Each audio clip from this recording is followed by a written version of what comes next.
TDP party కోసం పనిచేసిన ప్రతి కార్యకర్తకు నాయకుడికి సముచిత న్యాయం చేసేలా చర్యలు తీసుకుని పార్టీని గ్రామ స్థాయిలో మరింత బలోపేతం చేయడం కోసం అనునిత్యం కష్టపడతానంటూ సీనియర్ల సలహాలతో పార్టీకి యువరక్తం ఎక్కించేందుకు శక్తి వంచన లేకుండా కృషి చేస్తానని వైసీపీ ప్రభుత్వంలో నాశనమైన వ్యవస్థని గాడిలో పెట్టేందుకు పాటుపడతామని అంటున్న పల్లా శ్రీనివాస్తో మా విశాఖ ప్రతినిధి DP Naidu face to face.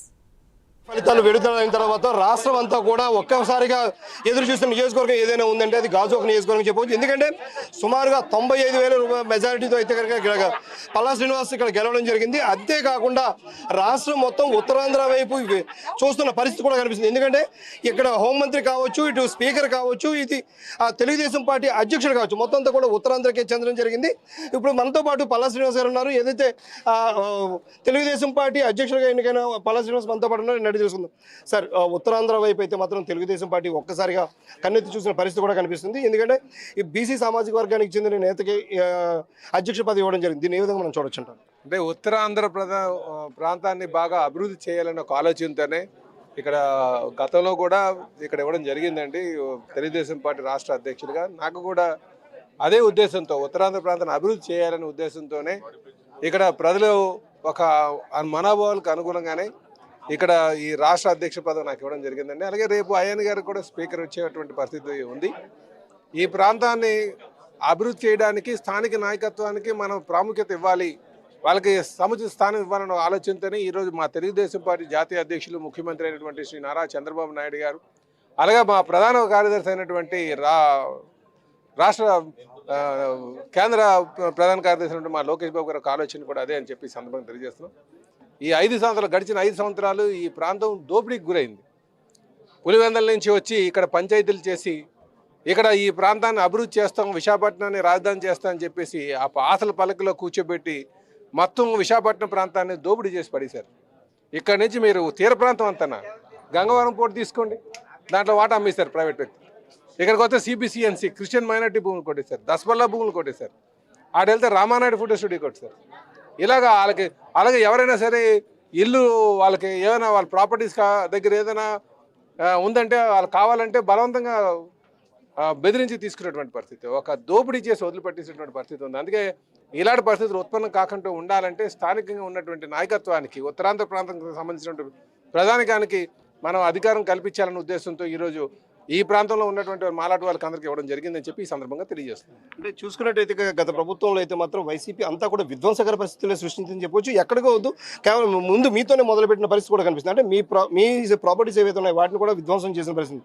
అయితే రానున్న రోజుల్లో అధ్యక్ష విధంగా చూసుకున్నట్టయితే కానీ మీరు ఎటువంటి చర్యలు చేపట్టాలనుకున్నారు?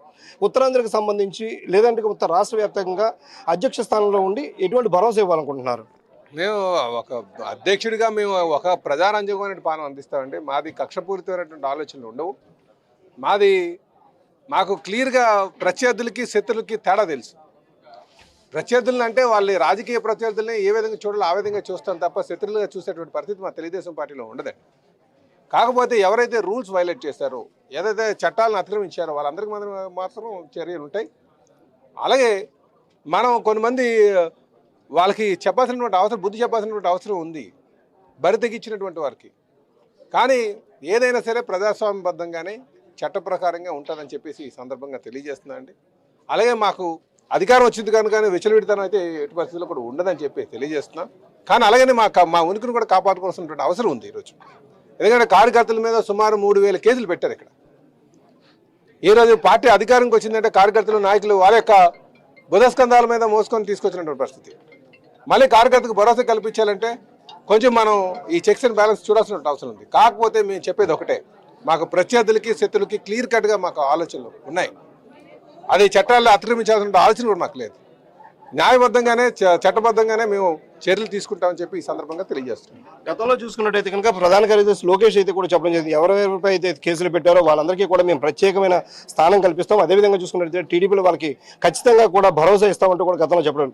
అటువంటి వారిని ఏ విధంగా ట్రీట్ చేయాలనుకుంటున్నారు? అదే మేము ఈరోజు రాష్ట్ర అధ్యక్షుడిగా నా బాధ్యత కూడా ప్రభుత్వంలో వాళ్ళని భాగస్వామ్యం చేయాలి, ప్రతి నాయకుడిని కూడా.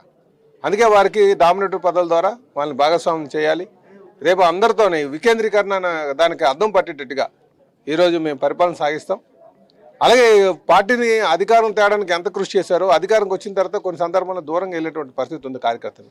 వాళ్ళని దగ్గర తీసుకొని మళ్ళీ పార్టీని ప్రభుత్వాన్ని మమేకం చేసి ముందుకు తీసుకెళ్తాం.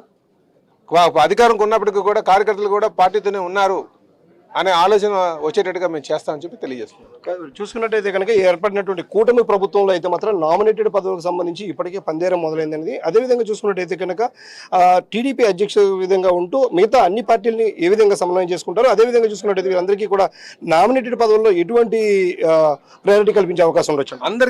అందరికీ కూడా మనకు ఎందుకంటే 3 పార్టీలు కలిసి వచ్చినాయి కనుక వాళ్ళకి దానికి తగ్గట్టుగానే అక్కడ పరిస్థితులు తగ్గట్టుగానే ఆ అధినాయకులతో వాళ్ళు మిగతా పార్టీ అధినాయకులతోనే కోఆర్డినేట్ చేసుకుని సమన్వయం చేసుకుని ముందుకు వెళ్తామని చెప్పి తెలియజేస్తున్నాం. అంటే ఎటువంటి ఇబ్బంది లేకుండా చూస్తామని చెప్పి తెలియజేస్తున్నాం. అంటే 596 జీవో సంబంధించి 596 జీవో ద్వారా అయితే మాత్రం ఉత్తరాంధ్ర ప్రాంతంలో ఎక్కువగా అధిక మొత్తంలో భూములు కొట్టేశారంటూ కూడా చాలా వరకు వార్తలు రావడం జరిగింది. అదేవిధంగా చూసుకున్నట్టయితే సిఎస్ జవహర్ రెడ్డి ప్రధాన పాత్ర వహిస్తూ ఇక్కడ మొత్తం ఓవరాల్గా భూములన్నీ కూడా కొట్టేశారు.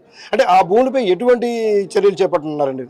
వీళ్ళు ఫ్రీ హోల్డ్ సర్టిఫికేట్స్ ఎవరికైతే దళార్లకు ఇచ్చారో దళాలు రాసుకుని ఇచ్చిన అట్లన్నీ మీద ఎంక్వైరీ చేస్తామండి ఖచ్చితంగా. అవి మళ్ళీ 22లో ప్రొవిడెడ్ లిస్ట్లో తీసుకురావడానికి చేస్తామని చెప్పి కూడా తెలియజేస్తాం. అంటే ఏదైతే మీ భార్య ఏయూలో ఉన్నటువంటి ఆవిడని కూడా చాలా వరకు ఇబ్బందికరమైన పరిస్థితులు కల్పించడం జరిగింది. ఆవిడని ఉద్యోగానికి అంటే ఆవిడకి కూడా లెటర్ కూడా ఇష్యూ చేయడం జరిగింది. అంటే దీనిపై ఏమైనా పోరాటం చేసే అవకాశం ఉందంటారా, లేదంటే కనుక దీన్ని మీరు కామన్గా తీసుకుని వదిలేసి వచ్చాము? కాదు, ఇప్పుడు జనరల్గా వాళ్ళు ఏంటంటే పార్టీ క్యాన్వాసింగ్ చేశారు కనుక మేము సస్పెండ్ చేస్తామని చెప్తున్నారు. కానీ యాక్చువల్లీ దానిలో ఎంక్వైరీ చేస్తే తనేమి కండువ వేసుకొని కానీ పార్టీ సామగ్రిని పెట్టుకొని తిరగలేదు. కానీ కొంచెం కక్షపూరితంగా చేసేటువంటి పరిస్థితి. ఎందుకంటే దానికి ఫస్ట్ ఎలక్షన్ కాదు, 4 ఎలక్షన్లు మేము చేసాం.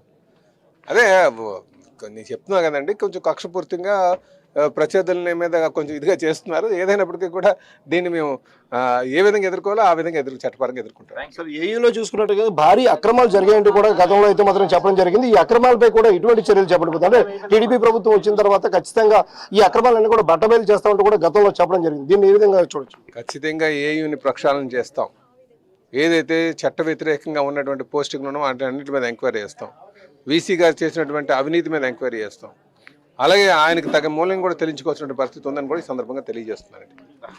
చూసుకున్నట్టయితే కనుక టీడీపీ పార్టీ పరంగా ప్రతి ఒక్క కార్యకర్తకి భరోసా కల్పిస్తామని, అదేవిధంగా చూసుకున్నట్టయితే కనుక పదవుల పందేరంలో అందరినీ 3 పార్టీలను కూడా కలగలుపుకొని వెళ్తామని, అందరికీ కూడా సముచిత స్థానం కల్పిస్తామని, అదేవిధంగా చూసుకున్నట్టు ఏయూలో జరిగిన అక్రమాలు కావచ్చు, లేదంటే 596 జీవో ద్వారా ఏదైతే ఇక్కడ ఉత్తరాంధ్రాన్ని కొల్లగొట్టారో వీటన్నిటిపై కూడా సమగ్ర విచారణ చేపట్టయితే మాత్రం అందరికీ కూడా మేలు జరిగేది చూస్తామని, అదేవిధంగా టీడీపీ కార్యకర్త ప్రతి ఒక్కరూ కూడా గుండెల మీద చేసుకొని ధైర్యంగా బ్రతికే విధంగా అయితే మాత్రం మేము ఖచ్చితంగా మేమందరికీ కూడా భరోసా కల్పిస్తామంటూ కూడా అధ్యక్షుల వారు తెలియజేసిన పరిస్థితి కూడా మనకి కనిపిస్తూ ఉంది. కెమెరామెన్ మురళితో DP Naidu, Prime News, Visakha.